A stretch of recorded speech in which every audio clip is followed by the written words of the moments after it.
Don பில்ஜெரியன் யார் இவர்? இன்ஸ்டாகிராமில் இவரை 31 மில்லியன் பேர் பின்தொடர்ந்து வராங்க. அதாவது 3.5 கோடி.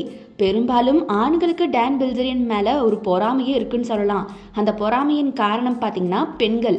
போக்கர் விளையாட்டு மூலமாக பல லட்சம் டாலர்கள் வென்ற டான் பில்ஜெரியன் எப்போவுமே பார்த்தீங்கன்னா தன்னை சுற்றி ஒரு ஹாட் லிஸ்ட் பெண்களின் கூட்டத்தை வச்சுக்கிட்டே தான் இருப்பார். அதுவும் மிக கவர்ச்சியாக.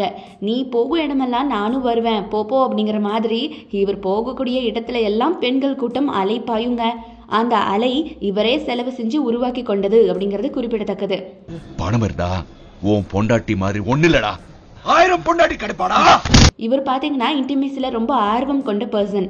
அதற்காகவே தொடர்ந்து இவர் நிறைய மருந்துகளை உட்கொண்டதுனால பார்த்தீங்கன்னா இவருக்கு நிறைய பக்க விளைவுகள் இருக்குதான்.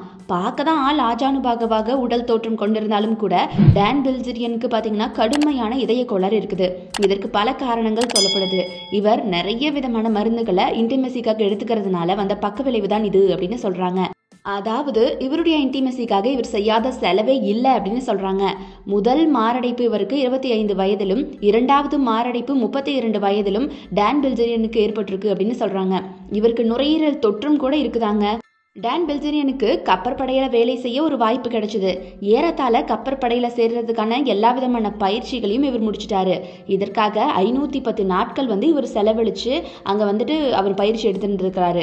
99க்கு 94 மதிப்பெண்களும் பெற்றிருந்திருக்கிறாரு அந்த கப்பற்படை பயிற்சியில.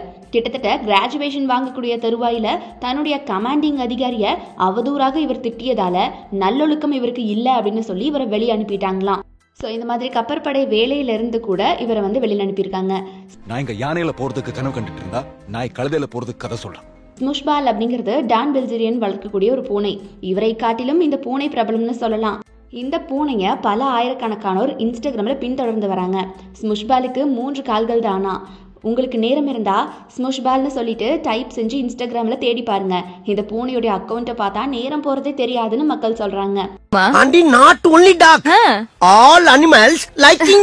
டான் பில்ஜெரியன் அப்படின்னு சொன்னாலே எல்லாருக்கும் நினைப்புல வர ஒரு விஷயம், அந்த ஆளு சரியான பிளே பாய்ங்க அப்படிங்கறது தான். ஆமா, டான் பில்ஜெரியன் ஒரு இடத்துல இருக்கிறாரு அப்படின்னா அவரை சுற்றி குறைஞ்சது 5-6 பெண்களாவது இருப்பாங்க. அதுலயும் ரொம்ப ரொம்ப அந்த பெண்கள் கவர்ச்சியா இருப்பாங்க. சில பல சமயங்கள்ல நிர்வாணமாகவும் இருப்பாங்க. டான் பில்ஜெரியனுடைய தந்தை சிறைக்கு போயிட்டு வந்தவரான். டான் பில்ஜெரியனுடைய தந்தை பவுல் அப்படிங்கிறவர் 1980களில் ரோபோட்டிக்ஸ் மீது ஆர்வம் கொண்டவராக இருந்திருக்கிறாரு. இவரும் இராணுவத்தில் இருந்தவர் அப்படின்னு சொல்லப்படுது. அப்போ அவர் செஞ்ச தப்புக்காக சிறை தண்டனை அனுபவிச்சிருக்கிறாரு. தந்தை சிறை சென்ற காரணத்தினால பள்ளியில டான் பில்ஜெரியன் நிலை ரொம்ப ரொம்ப மோசமானதா இருக்குது. பலரும் இவரை கேலி கிண்டல் செஞ்சு தனிமைப்படுத்தி இருக்காங்க. பருவ வயசுல தனிமையிலேயே வாழ்ந்திருக்கிறாரு டான் பில்ஜெரியன். டான் பில்ஜெரியன் பாத்தீங்கன்னா ஸ்டண்ட் நடிகராகவும் இருந்திருக்கிறாரு. இவர் பாத்தீங்கன்னா ஒலிம்பஸ் ஹாஸ் ஃபாலன் அப்படிங்கிற படத்துல நடிச்சிருக்கிறாரு. அது போக the other woman, lone survivor போன்ற படத்திலையும் இவர் நடிச்சிருக்கிறாரு. டான் பில்ஜெரியனுடைய சொத்து மதிப்பு என்ன அப்படின்னு இன்னைக்கு வரைக்கும் யாருக்குமே தெளிவான ஒரு கணிப்பு கிடையாது. ஏறத்தாழ 100 மில்லியன் டாலர்களுக்கும் அதிகமாக இருக்கலாம் அப்படின்னு சொல்லப்படுது. போக்கர் விளையாட்டுல தான் இவர் அதிகமா சம்பாதிச்சாராம். ஒரே நாள்ல இவர் 3 மில்லியன் டாலர்கள் வென்று அந்த நாள்ல இருந்து ரொம்பவே பிரபலம் அடைஞ்சாரு. அண்ட் இவர் இப்போ பார்த்தீங்கன்னா தனியாக 50 மில்லியன் டாலர்கள் மதிப்பில் நிறைய பிரைவேட் விளையாட்டு விடுதிகள் நடத்திட்டு வராரு. ஸ்போர்ட்ஸ் கார், ஜெட், மாபெரும் மேன்ஷன்னு சொல்லிட்டு டான் பில்ஜெரியனுடைய வாழ்க்கை வேற லெவலில் மாறி இருக்கு. பெரும்பாலானவற்றை வாடகைக்கே இவர் எடுத்து பயன்படுத்தி வராரு அப்படின்னு சொல்றாங்க. போக்கர் விளையாட்டு மூலமா பணம் சம்பாதிச்சாலும் கூட ரொம்பவே தாராள மனம் கொண்டவர் தான் டான் பில்ஜெரியன் சொல்றாங்க.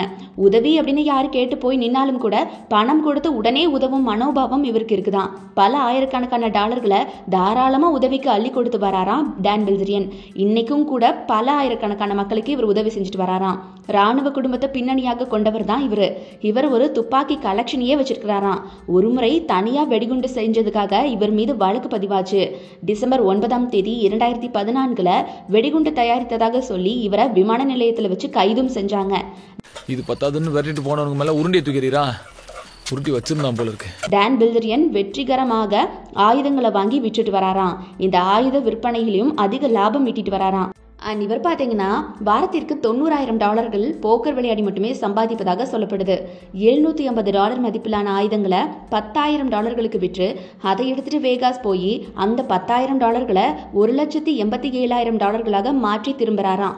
இது போக நோ ஷேவ் நவம்பரில் மட்டும் இல்லைங்க, வருடத்தின் எந்த மாதத்திலுமே ஷேவிங் செய்ய மாட்டாரான் டான் பில்சரியன்.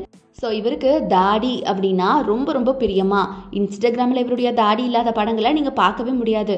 இவருடைய தந்தை பவுல் போலவே இவரும் சிறை சென்றிருக்காரு. பள்ளி பயிலும் போது M16 அப்படின்னு சொல்லக்கூடிய மிஷின் கண்ணை பள்ளிக்கு எடுத்துகிட்டு போயிருக்கிறாரு. பள்ளியில் இதை கண்டு அதிர்ச்சி அடைஞ்சவங்க இவரை உடனே பள்ளியிலிருந்து விரட்டியிருக்காங்க.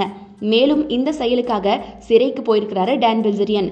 இவர் பார்த்தீங்கன்னா லாஸ் வேகாஸ் ஸ்பீட்வேயில் பந்தயத்தில் போட்டியிட்டு $3,85,000 வென்று தலைப்பு செய்திகளை உருவாக்குனாருன்னு சொல்லலாம். அந்த காலகட்டத்தில் உலகின் உல்லாச நாயகன், உலகையே உலுக்கிய பிளே பாய்னு சொல்லிட்டு இவருக்கு பல பெயர்கள் வைக்கிறாங்க.